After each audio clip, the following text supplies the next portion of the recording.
بڑی دنیا پھری ہے، جتنا اسپین میں جا کے دکھ ہوا کہیں نہیں ہوا۔ اس بات کا دکھ نہیں تھا کہ 800 سال کی حکومت ختم ہو گئی، دکھ اس پر میں مسجد قرطبہ میں کھڑا رو رہا تھا۔ میں اس بات پہ نہیں رویا کہ مسجد گرجا بن گئی، گرجا بن چکی ہے، تھوڑی سی جگہ کور کی ہوئی ہے مسجد کی، لیکن وہاں نماز پڑھنے کی اجازت نہیں، باقی ساری مسجد گرجا بن چکی ہے، بڑے بڑے بت ہیں، بڑی بڑی تصویریں، بالکل سینٹر میں گرجا ہے۔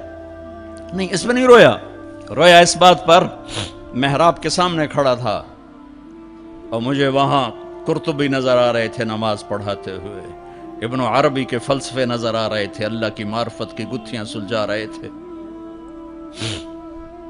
بقی ابن مخلد کا درس حدیث نظر آ رہا تھا، قرطبی کا درس تفسیر نظر آ رہا تھا،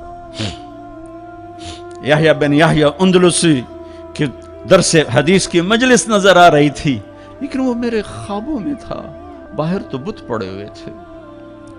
اور میں جو دکھی ہوا کس بات پہ ہوا کہ جس وجہ سے اسپین کی مسجدیں گرجا بن گئی، 800 سالہ حکومت زیر و زبر ہو گئی، وہ ساری وجہ میرے دیس پاکستان میں موجود ہیں، اور کوئی نہیں سمجھ رہا، کوئی نہیں سمجھ رہا۔ اس لیے میں نے کہا تھا مردہ یزید پہ لعنت بھیجتے ہو اور زندہ یزید کے سامنے دست بستہ ہو کے کھڑے ہو۔ اس ایک حدیث کو سینے سے لگا لو، دل کھلے کر دو سب کے لیے۔ اگر آپ کی نظر میں کافر ہوں تو مجھ سے نفرت کیوں کرتے ہو؟ میرے نبی والا کام کرو نا، سینے سے لگاؤ، کھانے کھلاؤ، سمجھاؤ۔ تبلیغ والوں نے کیا کیا ہے؟ آپ کو ہاتھ جوڑ کے کہتا ہوں تبلیغ میں ٹائم لگاؤ، پوری دنیا میں واحد دین کی محنت ہے جس نے محبت کا وہ پیغام پہنچایا ہے کہ امت کو فرقہ واریت سے نکال کر ایک امت پنے کی شکل دکھائی ہے۔ میرے نبی نے کیا کیا؟ عبداللہ بن ابی کا جنازہ پڑھا دیا۔ میرے نبی نے کیا کیا؟ منافق مسجد میں بیٹھے ہوتے تھے اور آپ کو ایک ایک منافق کا پتہ تھا، یہ منافق، یہ منافق، یہ منافق، کبھی نہیں مجلس سے اٹھایا۔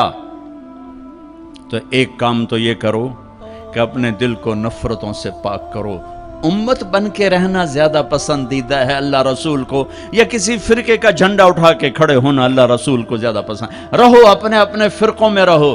میں تمام اسلامی فرقوں کو سلام پیش کرتا ہوں، لیکن میں یہ ہاتھ جوڑتا ہوں کہ یہ جو ایک دوسرے کے دست و گریباں ہو اور ایک دوسرے پر تم نے کفر کی توپیں چلائی ہوئی ہیں، اللہ کے واسطے انہیں محبت کے بول میں تبدیل کر دو، ایک دوسرے کے گلے لگ جاؤ، ایک دوسرے کو کھلے ماتھے سلام کرو، ایک دوسرے کے پیچھے نمازیں پڑھو، ایک دوسرے کو قریب بٹھاؤ۔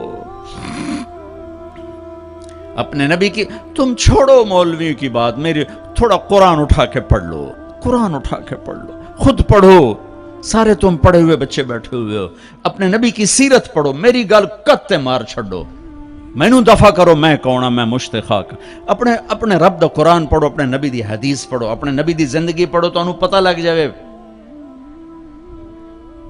تو آج اپنے نبی کی ایک عظیم الشان سنت پیش کر رہا ہوں کہ اس دل کو سب کی نفرت سے صاف کر دو۔